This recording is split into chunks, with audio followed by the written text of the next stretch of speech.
Hello, in front of me I've got Motorola Moto Edge 20 Pro. In this video I'll show you how to add different types of cards to Google Pay.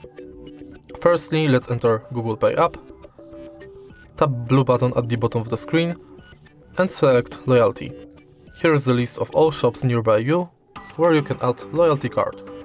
For example, let's select IKEA Poland. Now you can scan your card or enter details manually. Then tap Save.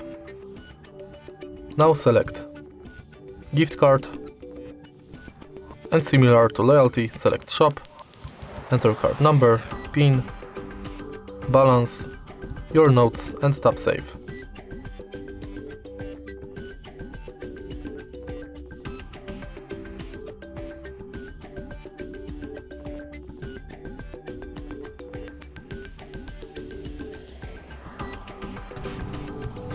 Unfortunately, I can't do it because this card is not real, but let's go to the public transport.